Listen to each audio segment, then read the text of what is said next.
everyone, and thank you so much for tuning back into another segment here on GEMS podcast. With me today in the hot seat is Mr. Steve Anderson. And let me tell you a little bit more about Steve, and then you'll understand why he speaks so highly of his subject matter expertise. Steve Anderson is an expert in strategic risk and business growth. Drawing on decades of experience in the insurance industry, he wrote the Bezos Letters, 14 principles to grow your business like Amazon, which has become a Wall Street Journal, USA Today, and international bestseller. With hundreds of thousands of followers, Steve has been handpicked by LinkedIn as one of the world's most influential thought leaders. So y'all are getting ready to hear from a legend. So let's welcome the man behind it all, Steve Anderson. Hey, thank you so much. It's just great being here with you. I'm looking forward to our conversation. Likewise, Steve. And before we dive into those 14 principles to help us grow like Amazon, I want to give the audience a chance to get to know you on a personal level. So I do that by one or two ways, which I'm sure you're familiar because you've done your due diligence with the show. So we could do an icebreaker or play a rapid fire 10-question game. What are you in the mood for? Ooh, I don't know. Maybe, that's a little hard for me to pick. How about an icebreaker? Okie dokie, we're breaking the ice with Steve Anderson. Here's the icebreaker. I want you to share something crazy that you have done in your life or a fun and interesting fact about yourself. Well, they're sort of related. So I'll actually do both. So cooking is my hobby. And I always tell people that it's a hobby my wife completely supports. So, and the crazy thing is I love experimenting with kind of new cooking techniques. So I actually learned how to make the world's best ice cream using liquid nitrogen. Ooh, okay. Yeah. So I have to ask this follow-up question. Have you seen this show on Netflix called The Bake Squad, or is it Cake? Or there's another one called Sugar Rush, where they have a certain amount of time to create these amazing products. And some of the components that people make are actually ice cream using liquid nitrogen. Yep. And the reason is it freezes so fast, right? And so, the answer to that is I haven't seen all of those shows, but I watch a lot of cooking shows looking for inspiration on new things I could do. Oh man, you better be glad we don't live close to each other, because I am a food connoisseur and critic, and I tell people I love food so much I married a chef. Well, there you go. I get that. That's fun. Yes. So thank you for breaking the ice, Steve. And now we're going to dive into the meat and potatoes of our segment, which are those 14 principles. But before you got to the 14 principles, who was Steve Anderson before your book? So I've been in the insurance industry my entire career. Early on, selling insurance primarily to businesses. Later in my career, I shifted to helping insurance agents with technology. And I've been doing that for about 25 years. And as you can probably surmise, the industry, insurance, is all about risk reduction, mitigation, policy transfer, right? All those kinds of things. And part of what caught me looking at technology and how rapidly it continues to develop was the thought that the biggest risk businesses face today is actually not taking enough risk.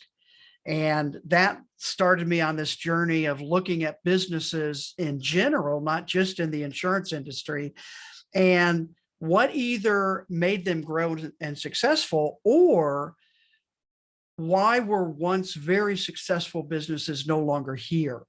And I mean, a couple of reasons. One is I think it's all about risk taking in business. And one of the phrases I use is that the biggest risk a successful business faces is actually its success, because I call it the hubris of success. kind of, we made it, therefore we're always going to be here. And I think real quick about Blockbuster. Actually, a company, brand new company that was doing subscription video rental, came to Blockbuster and said, "You should buy us." And Blockbuster was like, "Why? You're hardly anything." Well, as I think you're smiling, that was Netflix. And, again, Blockbuster was very successful until they weren't. And there are a lot of companies, like big name companies, like that. But I do believe risk taking became the core of the idea in terms of the book. And that's where I came across Amazon and the shareholder letters that Jeff Bezos started writing in 1997 and actually wrote up until 2021 when he stepped down as CEO. And that's what the book is based on, a deep look at analysis of those letters. And are there things that any business can learn from Amazon's growth? Amazing. And I like that you talked about where you came from, because it's so important to address where we came from, because where we came from is not where we're going to be later on in life, but there are valuable lessons that we learned along the way, whether they were from the pain points, the struggle points, the trials, the failures, or etc. And that's where success is birthed from, because if you never fail, you're not going to learn from your failures in order to have that growth. And I like that you talked about risk mitigation and being risk averse and et cetera. My background's oil and gas, where I spent 12 years and a total of 15 years in corporate America. And I worked for a Fortune 500 company. So whenever you think about a Shell, a Exxon, a BP, it was one of those companies, but I'm not going to disclose the name for proprietary reasons. Yep. And I am in the millennial category. So whenever millennials come into organizations that have been there for a while, and we have the generation gap between the millennials and the baby boomers, and we're telling them about new technologies, different ways of process improvement so we could promote efficiency, sometimes they don't want to take those because they see it as a risk. But sometimes you need to take those risks in order to keep up with your competitors. So whenever you started doing your due diligence and your research to find these 14 principles, what was the hardest thing about the research and what was the easiest? I think the hardest thing about the research is, one, understanding that the letters are a narrative.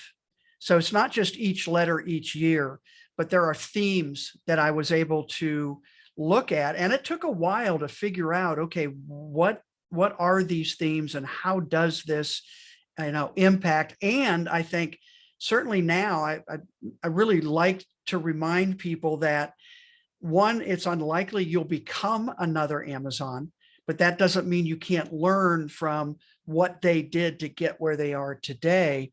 And that Jeff Bezos started out in a garage, putting books in packages and driving them to the post office. He started out like every other business owner. I think people tend to forget that and think of Amazon as this huge, again, monolithic company. But what really intrigued me was, how did they continue to do that? How did they continue to grow and not fall into that trap of, actually a phrase Bezos uses, unwarranted risk aversion? I think you're absolutely right. The bigger a company gets, typically the more bureaucracy, and that just slows down growth. And that becomes the biggest risk. And I think then it was actually, okay, what are the principles and how do I encapsulate those in a way that people can understand? I tend to get very data oriented. And so I would say the hardest part was finding or putting stories around the principle to illustrate it so people resonate with them. Okay, to get people to connect the dots. Yeah, because I think sometimes people often get caught up in imposter syndrome because they see Jeff Bezos, they see Elon Musk, Warren Buffett, and some of the other big names out there, and they're like, I want to do that. But we have to remember that we all have our own zone of genius. You could take bits and pieces from these successful people, but don't allow your visions, your goals, and dreams to become stagnant, because you're never going to be Jeff Bezos. You're never going to be Elon Musk. but you can be you today and build your foundation, build your legacy and your own empire using some of the foundational principles that they have established that has worked right for them. Totally So agree. Yep, I absolutely agree. let's talk about these 14 principles. And I want you to go in chronological order, because I'm sure the audience is like, yeah. We hear y'all talking, but what are these 14 principles? But I tell them, you have to be slow and steady, because the early bird does get the worm, but how can the bird sustain the nutrients from the worm? Yep, exactly. Well, what I did, 14's a lot. I'll acknowledge that. We don't have time to talk about them all. And what I did was group them or categorize them into what I call cycles, growth cycles. So test is the first, and then build. So once you've tested an idea, you think it's got legs, what do you have to do to build it? And then once you start building it, what do you do to accelerate that growth? And then the fourth is scale. How do you scale as a company and not lose that mindset, that excitement? It's what Bezos calls day one thinking. How do you keep that day one idea of a brand new startup? In fact, Mark Cuban, billionaire, owner of the Dallas Mavericks, he calls Amazon the world's greatest startup. And that's kind of a crazy thought when you think about it, but part of what they've built using some of these growth principles is this idea of inventing on behalf of the customer and continuing to push the envelope and not rely on their success going forward. So, let me pick a couple out of each. So the first principle in the test cycle is called encourage successful failure. And you just alluded to that a few minutes ago, right? That you've got failure is part and parcel. And the way Bezos describes it is that you have to experiment. And if you're going to experiment, you're going to fail. Because if you experiment and you're not going to fail, it's not an experiment. So experiment allows you to invent. And that's where I think people get things wrong today. They're talking about innovation, which is part of the process, but it's more on the other end. Experiment allows you to invent.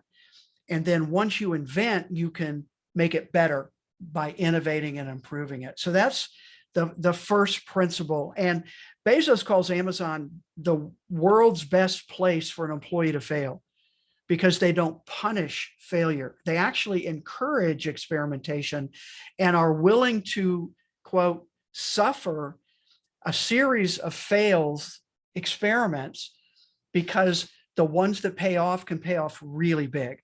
So again, quick, encourage successful failure, bet on big ideas, and practice dynamic invention and innovation. So that means every employee at Amazon is expected to invent and find better ways to doing wherever they are, in whatever part of Amazon they are. So that's the first three principles. I like those first three principles because it also, sparks that creativity. And whenever your creative juices are flowing, you feel like not only are you seen, but you're heard, and what you have is valuable. You're adding value to your organization, and your organization is adding value back to you. So you see that 360 effect, and you really understand the return on investment, because we invest our times when we work for an employer, but we also want to get something out of that investment, because let's be real, sometimes people spend more time at work than they do at home. Absolutely. And yep. for those who are in the entrepreneurship bucket, I think you don't necessarily have to go work for a company to understand these principles. You could find a really good mentor. You could hire a business coach or someone to help give you the guidance. But the most important step is, whenever someone gives you the guidance, you have to see it as a partnership and take that guidance and apply what you learn. And you apply it by taking actions. Agreed. Yep. So the second is build. So 3 in there: obsess over customers, which I think is, again, a really interesting choice of words. And that is Bezos' words. He wrote about it in the very first 1997 letter, saying that at Amazon, we will obsess over our customers. And again, businesses talk about customer service, customer focus, customer journey, customer support. But at Amazon, they obsess over customers. And again, there's a lot to unpack there. The second one in the build cycle is apply long-term thinking. And this one's kind of hard in terms of so much of businesses are focused on short-term results, not long-term. So Amazon didn't make a profit for its first 15 years. And they were reinvesting their money into what was required to obsess over customers. So they have 3 customer pillars still today: wide selection, the everything store. What can you find on Amazon? Well, not quite everything, but just about. Low pricing. And so again, Amazon's known for that, and fast delivery, right? Their Prime early on, crazy idea. And now 1 day, 1 hour in some cases, depending on where you live. And Bezos says, we can't imagine a day when a customer will want less selection, higher pricing, and slower delivery. And so that focus on developing their fulfillment network and their logistics and everything that goes into clicking on that buy button and that package actually showing up when they said it would on your front porch. And then the third there is understand your flywheel. And that's a long discussion. I will simply point to another book, Jim Collins' Good to Great book. Chapter 8 is called The Doom Loop and the Flywheel. And the story is that Jim Collins, in August of 2001, was invited to Amazon to talk to the senior leadership team about the flywheel at Amazon. And they spent a whole day talking about it, diagramming it, writing it down. And Amazon still follows that flywheel today. So again, important, I would say understanding your flywheel is probably the hardest to understand and the hardest to execute. But when you can, it's a really powerful growth machine, is really what I want to say. All right. You ready for the next one? Yeah, let me just chime in here. Okay. And it's really great that you said understand, because sometimes people just sit at the surface level and we don't take the time to really go deep diving and dig in. And whenever you dig in, that's where the gems are, where the diamonds, the rubies, and all of that, because you can't always just see something looking at the surface level. If you want to uncover it, to see the richness and the vastness, you have to dig deep. So I like how you mentioned understand. And I think that's something that everyone could apply, no matter if they're an employee or entrepreneur. Well, and I would say one of the interesting things in Jim Collins wrote a couple of years ago, kind of a follow-up very short monograph book just on the flywheel. And one of the examples he gives in there is an elementary school principal who wanted to increase the test scores of her students. And again, I won't take the time to explain it all, but it applies in a lot of different areas, not just business. So very interesting, I think. All right, accelerate. Yes, right? Let's Now accelerate. we've tested, we've built, now we're going to accelerate. And there are 4 principles here. Generate high velocity decisions. And again, at Amazon, Bezos describes that company you worked for, whoever that might have been, as when a company grows, there's a tendency to get more bureaucratic. You have supervisors and managers and regional VPs, and right, the decision-making process tends to be multi-level. And he says that kills growth. But high velocity decision-making means you allow capable groups of small groups of people to go ahead and make decisions. And it kind of alludes back to that encourage successful failure. He said some decisions are really consequential. You need to take a lot of time. But he said most decisions in a business are not. You can decide, move forward. And if you don't like the results, if you don't like the decision, you actually just pivot, make a different decision. And when you do that, you increase the possibility for growth. Next is make complexity simple. This again starts alluding back to obsess over customers. And actually that phrase came to me when Amazon announced it was acquiring a company called PillPack, which was a pharmacy company. And I was listening to a CEO from one of the Walgreens, CVS, Rite Aid, one of the pharmacy companies.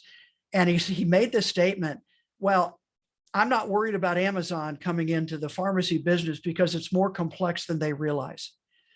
And I literally said out loud in my car, that's what Amazon does, is they make complexity simple, right? And again, I could give you lots of examples there.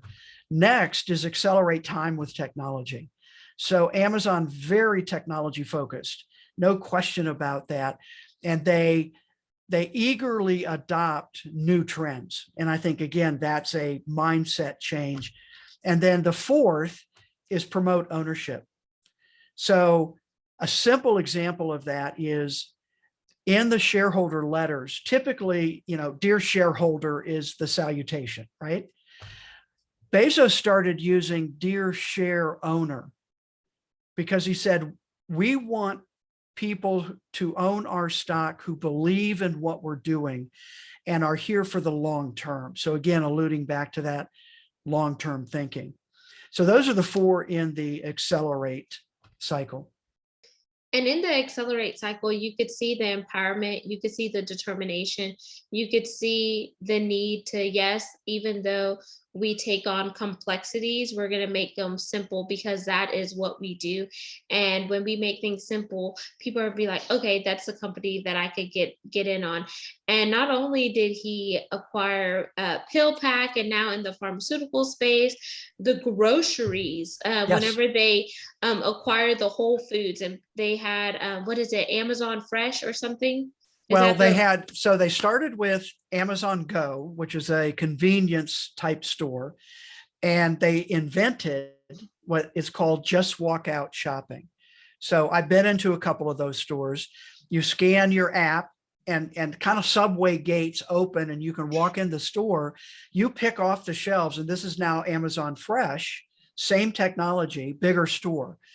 You pick off what you want, put it in your basket, and literally there is no checkout. You just walk out. They have tracked based on shelf sensors, cameras, machine learning, lots of technology around it, but they know what you put in your basket. And so they just charge you for it. And so again, that's partly make complexity simple. That's part, again, it touches on a number of different principles there, but I'm fascinated with that type of technology and what they can do with it. Yeah, I would love to learn more about that technology, especially having a degree in supply chain and logistics and tech.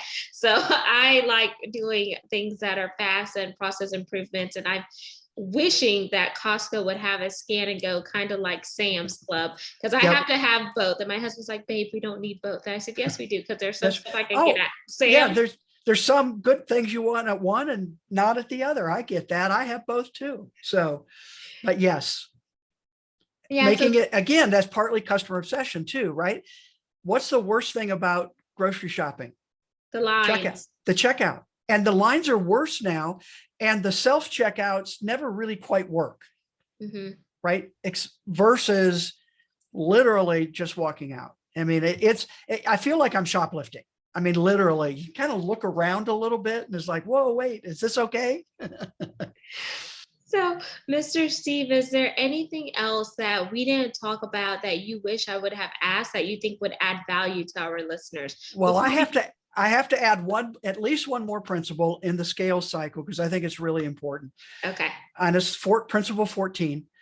It's called believe it's always day one. And I alluded that a little bit earlier when Bezos talks about this idea of day one. And he first talks about it in the original letter, 1997, when he says, again, this is 1997, internet was brand new. Nobody even knew you could do things, right, that we do today.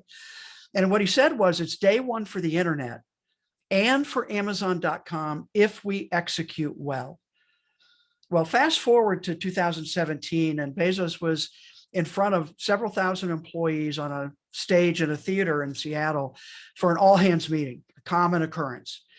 Went through some company updates, and then he opens it for Q&A from employees, and they submit their questions on a card. And he had a note card in his hand. And the question was, Jeff, what does day 2 look like?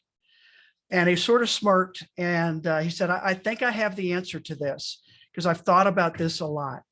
And what he said was, day 2 is stasis, followed by irrelevance, followed by painful, excruciating decline, followed by death. And that's why it's always day 1.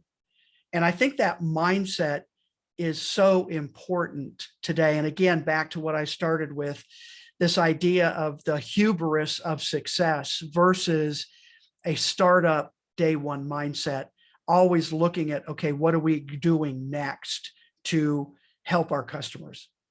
Mm.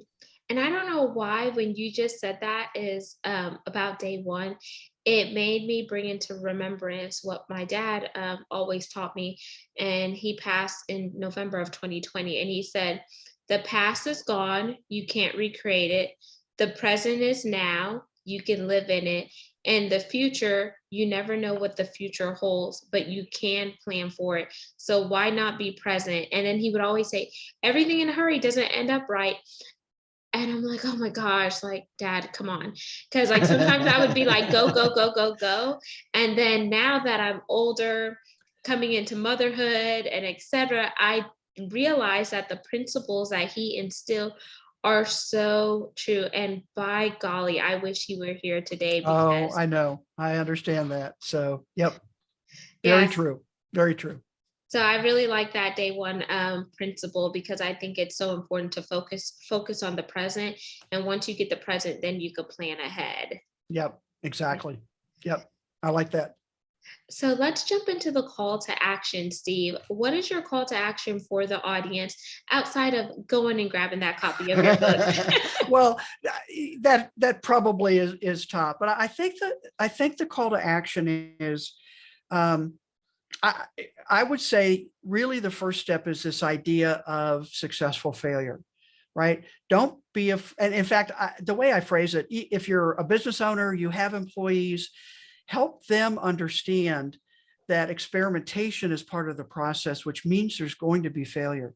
I'm personally convinced that employees aren't afraid of failure, but they are afraid of the consequences of failure, meaning actually the way I describe it is, what's your employee award for the most successful failure? How are you encouraging people to take some of those risks? And I want to say, that's not stupid risks, right? That's not, let's just do whatever. It's very thoughtful. It's very intentional. And you can't always know, right, what the future is. Be in the present, make the best decision you can, and then continue to move forward. And I want you to hold up the book so those watching the Oh, video can see the cover of yep. your book, so they know which one to buy. So There you go. tell us. And it is available on Amazon. So now that the book came out and you wrote it on Jeff Bezos' letters to the shareholders, have you thought about sliding in his direct message or sending him a copy of the book and say, you left such an impact on me. This is what I did with the 14 letters. Yes. Well, so to the best of my knowledge, he has at least seen the cover. And I do know through a network connection in Seattle that Andy Jassy, who's the current CEO that took over from Jeff Bezos, has actually, I can't guarantee he's read the book, but he's actually gotten a physical copy of the book. So yes. And I actually am in the process of seeing if I can set up a short interview with Andy Jassy to talk about the process of writing these letters, because he wrote his first one that came out in April for 2021. Amazing. And then tell the audience how they could connect with you, Steve, via your website and where you primarily hang out in the social media metaverse. Yes. So the website for the book is called thebezosletters.com. There's information there, and actually a little bit of a workbook if you do buy the book to help you apply the principles. And I would say we structured the book so that at the end of every chapter, there's 3 or 4 questions for you to ponder. Because I didn't want to write a book this kind of was nice, right? But I wanted people to be able to apply it. And then social platforms, I'm on LinkedIn primarily. And Steve Anderson or Steve Anderson Bezos or Bezos book probably you'll find me there. I have a pretty large presence on LinkedIn.